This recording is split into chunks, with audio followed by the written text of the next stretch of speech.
सत्संग से सोधी आवे, नहीं जीव 84 में जावे। सत्संग से सोधी आवे, नहीं जीव 84 में जावे।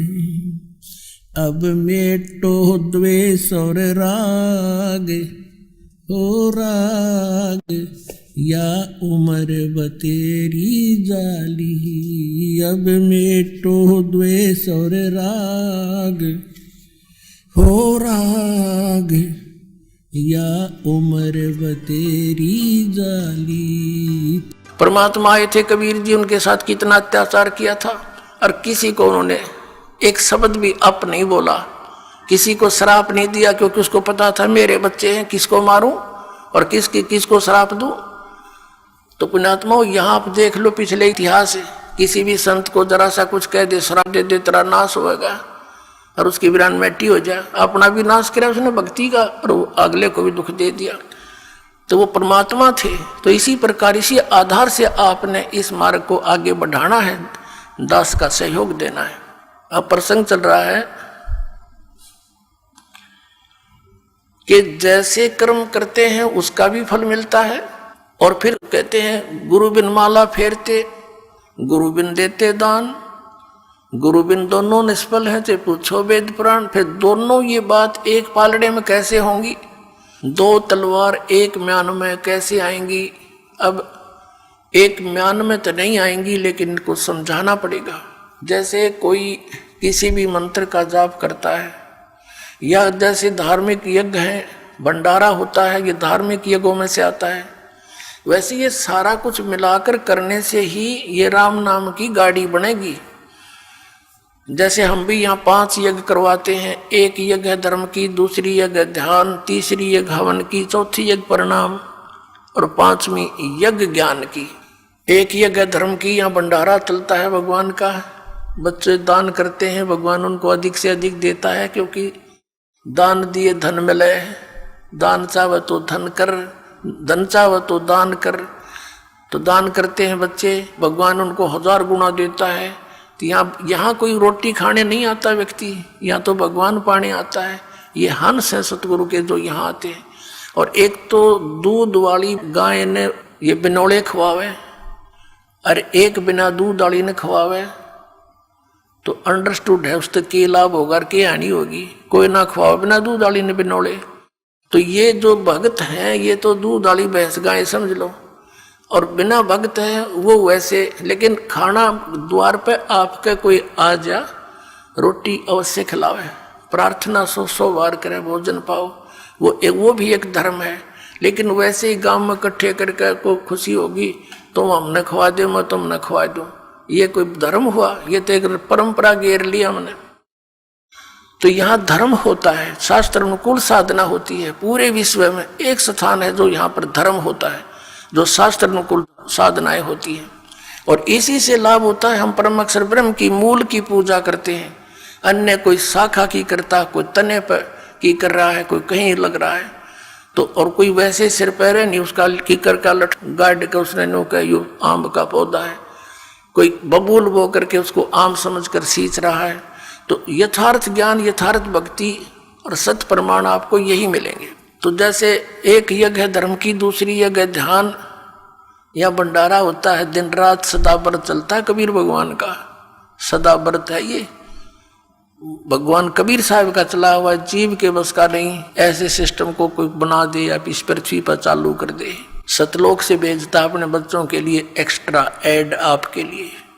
आपकी किस्मत में नहीं होता जो भगवान आपको कबीर साहब देगा, क्योंकि आपकी किस्मत में होता तो इससे पहले ही बहुत कुछ हो जाता। यहाँ आपके किस्मत में एडिशन करेगा भगवान, और आपके पाप कर्मों को नाश करेगा, उन प्रारब्ध के अंदर आने वाले संकटों का नाश करेगा। जैसे फसल के अंदर खरपतवार पैदा हो जाता है, अब एक औषधि बन गई। ये मटेरियल तो पहले भी था, लेकिन इसको बनाने वाला नहीं था। अब वैज्ञानिकों ने वो ऐसी औषधि बना दी कि उस फसल के अंदर उस औषधि को डाल देते हैं तो फसल बच जाती है, खरपतवार का नाश हो जाता है। तो इन सदग्रंथों में वही मंत्र हमारे विद्यमान थे, लेकिन ये सारनाम जो था ये गुप्त था। परमात्मा कहते हैं सोहम शब्द हम जग में लाए और सार शब्द हमने गुप्त छपाए। और उस सार शब्द को अभी तक सार्वजनिक नहीं करना था। धर्मदास मेरी लाख दुहाई, ये सार शब्द की तबार ना जाई। सार शब्द बार जो पढ़ी बिचली पीढ़ी हंसनी तरही, सार शब्द जब तक छुपाई जब लगे द्वादश पंथ मिट जाई। तो इस सार शब्द को सार्वजनिक करना था, डिक्लेयर करना था, तो ये समय अब तक छुपाना था।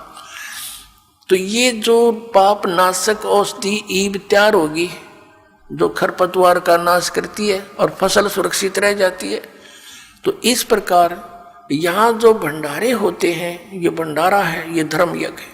दूसरी यज्ञ ध्यान की, या ऐसा ज्ञान सुनाया जाता है, उस परम पिता का चिंतन यानी ध्यान होता है, मेडिटेशन होता है। मेडिटेशन ये हठ योग नहीं है, 2.5 घंटे बैठ सुबह 2.5 घंटे शाम। इससे पहले हजारों वर्ष डड़े ढोके चले गए वो ऋषि जी। अरे राधा स्वामी अर्जुन सतगुरु वाले अरे के कहे हम तो सीधे त्रिकुटी में ध्यान लगाओ है। एक भगत कह रहा था बोला वो ऋषि कुंड से एडी में ध्यान लगाया करते जो 18 वर्ष धक्के खा गए, वह भी त्रिकुटी में लाया करते। तुमने ना सोचो थारी परम धनी लाई त्रिकुटी ने ढूंढ गए, या तो इन गा के गिर रखिए त्रिकुटी, इस आगे किससे ना पता, और उन त्रिकुटी का भी ना पता कहाँ पर है। तो ये ध्यान जो है ये क्या है, एक टेंशन टाइप होना चाहिए हमारा, टेंशन जिसका हो जाती है। जैसे किसी को किसी भी कारण से टेंशन होगी तो उसकी रह रहकर माइंड की सुई वहीं जाएगी। बात भी कर रहा है थोड़ी देर के बाद फिर वहीं किसी से बतलाता है, 2 मिनट के बाद फिर वहीं ध्यान पहुंच जाता है। तो ये हमारा मेडिटेशन, ये है सहज समाधि। जो पति भरता पति से राती आन पुरुष नहीं भावे, बसे पीहर में सुरत प्रीतम में ऐसे ध्यान लगावे। जैसे बेटी अपने घर आ जाती है, वो रहती अपने पिता के घर पर है लेकिन उसका ध्यान पति में रहता है, वहाँ के कार्यक्रम में रहता है, वो बातें भी करती है काम भी करती है, लेकिन अंदर से उसका ध्यान वहाँ से, वो है मेडिटेशन। हमारा मेडिटेशन ये है क्योंकि हम परमात्मा के यहाँ गुणों से ज्ञान यज्ञ से ऐसा प्रेरित कर देंगे कि आपका ध्यान उस सचखंड के अंदर रहने लग जाएगा। ये तो गंदा लोग कल मर जा, पता यहाँ कौन है, आगे पता नहीं कहाँ डालेगा ये, तो एकदम आपका यहाँ से सिमट कर उल्टा हट कर जब तक यहाँ रहोगे। जैसे लड़की अपने पिता के घर पे रहती है, सारा काम करती है, लेकिन उसकी अंतिम इच्छा होती है पति आवर चलो अपना काम संभालूंगी, वहाँ से ऐसे बहुत सा कार्य है। तो ये हमारा मेडिटेशन ये है, ये सहज समाधि कहलाती है। और फिर क्या बताया, जैसे आप कई दिन पहले यहाँ आने के लिए, क्योंकि घर में 2 सदस्य नाम ले रहे हैं, 4 नहीं ले रखा, तो वो रोज वो ये भी कहते हैं 3रे दिन चले जाते हो, तुमने तो पता नहीं क्या पा गया। तो वो भी चिंता बन जाती है कि ये हम चालन की कहेंगे, ये चौड़ी घेरेंगे। तो उसके लिए भी आपको सेटिंग करते हो, पहले से कोई अच्छी तरह घना काम करते हो, 100 काम सेट करते हो, कहीं ये ट्या ना करें। तो वो भी जानना है भगवान का यहाँ आने के लिए। तो इस प्रकार दूसरी यज्ञ ध्यान और तीसरी यज्ञ हवन की। यहाँ पर जोत जलाई जाती है उस देसी घी की, गाय और भैंस के घी की। अब वेदों के अंदर कहीं भी यो बठ बाढ़ के हवन करण का निर्देश नहीं है। ज्योति यज्ञ बोला है, ज्योति यज्ञ। एक ज्योति से यज्ञ होता है, हवन होता है, ज्योति हवन। ज्योति यज्ञ हवन कहलाता है। एक जोत लगाई जाती है रुई की, पतली सी जोत में, उसमें घी डालते रहो। 100 ग्राम 200 ग्राम रुई में आप चाहे 100 क्विंटल घी को हवन कर दो, और 100 क्विंटल घी को हवन करने के लिए लकड़ी तक कम से कम भी 10 क्विंटल फूकनी पड़ेंगी। तो उस लकड़ियों के जलने से कार्बन डाइऑक्साइड एक्स्ट्रा और आने ही करेगा। और 100 ग्राम 200 ग्राम रुई में 100 क्विंटल घी को हवन कर दो, उसमें डालते रहोगी। तो ये परमात्मा ने चलाई थी। और इन राधा स्वामी धन धन सतगुरु जय गुरुदेव वाले, ये जनोद वाले, ये निरंकारी सतपाल वाले, सारे ये जितने, ये उन जोत लुआनी भी बंद कर दी। पहले हमारे सबके घरों में हवन योग होते थे, जैसा भी उनको ज्ञान था ज्योति लाते थे, ऐसे टेढ़ी दीपक बोलते थे उसको, घी की। तो जलाते थे थोड़ी सी, अभी न वो भी बंद करवा दी। बताइए फिर लाभ कैसे होगा? नो हम तो अंदर जोत जलावाएंगे। उस शिवदयाल का जलगी जोत बुक्की में बैठा भूत बनया, इन बाकी क्या गौर जल जाएगी थोड़े दिन में। धर्म छुटवा दिया। अब पुनः इस दास के ऊपर इतना वजन आ गया कि उस बिगड़े हुए सारे सिस्टम को फिर सेट करवाना, और किसी को कोई विरोध का सामना करना पड़ रहा है, किसी को किसी का। लेकिन ये ज्ञान होने के बाद फिर तो मीराबाई वाला काम हो जाएगा आपके साथ में। चाहे कोई गुंडी कहो चाहे बूंदी, मेरी तो सुरत नाम में लगी, मुझे कुछ भी कहो, अब मैं इस मार्ग से विचलित नहीं हो सकती। तो ऐसे ही आपके साथ बनेगी, तब आप भक्त बनोगे। अब तीसरी जगह हवन की, यहाँ जितने भी पाठ होते हैं, जैसे अब के 400 पाठ चल रहे हैं, तो 404 क्विंटल घी का हवन होगा, बल्कि 4.5 क्विंटल का, कि मैं अन्य जोत अलग से होती है उनका। और पर 10वें दिन ऐसे ही 4-5 क्विंटल घी का या परमात्मा का हवन होता है। तो ये विधिवत यज्ञ है। चौथा यज्ञ प्रणाम।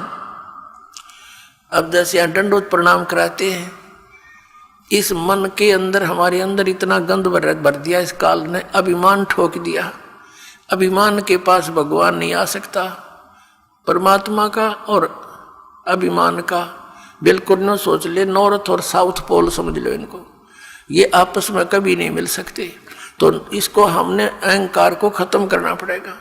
इस माटी का हम कितना अभिमान बना लेते हैं, छोटी सी पोस्ट मिल गई, आंडी पाक जाए, धरती तोल देते, मंत्री प्रधानमंत्री बन जा, पता नहीं क्या बन जाते, और 1 मिनट में अधरंग मार जा, पांगा मुंह हो जा, हाथ उठे नहीं, न पड़े पड़ा मुंह बावर माखी लकड़े और बड़े, हटा नहीं सकता उनको। तो इस मिट्टी का अभिमान, ये काल का इंजेक्शन है, ये बेमतलब का, इसको भी हमने सेट करना है। इस मिट्टी को मिट्टी जानकर, इस मिट्टी से भगवान पाने के लिए, इसे सोना उगाने के लिए वो क्रियाएं आपने सारी करनी पड़ेंगी जो दास बतावेगा। क्योंकि दास डॉक्टर है, आप रोगी हो जन्म मरण के रोग के, और दास की प्रत्येक आपने परहेज यानी वो भी रखना पड़ेगा, पथ्य भी, और फिर देखना कैसा रंग लगता है। और 5वीं यज्ञ है ये ज्ञान की। अब ये ज्ञान सुनाया जाता जो आज तक सुना ना देखा, ये सत्यनारायण कथा सुनाई जाती है, उस अविनाशी परमात्मा की कथा। पहले हम श्री विष्णु जी को नारायण मानकर कथा सुना करते थे, ये तो नासवान है, ये सत्यनारायण कहाँ से हो गया? सत्यनारायण माने सत्य साहेब यानी सच्चा भगवान, नारायण माने जल पर निवास करने वाला, आकर ठहरने वाला। जैसे प्रत्येक युग में परमात्मा शिशु रूप धारण करके वन के अंदर यानी बाहर जंगल में एक तालाब के ऊपर कमल के फूल पर विराजमान होता है, जल के ऊपर, जिस कारण से उस परमात्मा कबीर जी को नारायण कहा जाता है। तो ये सत्यनारायण कबीर जी है। तो यहाँ कहते हैं जगत का पेख ना पेखा, धनी का नाम ना लेखा।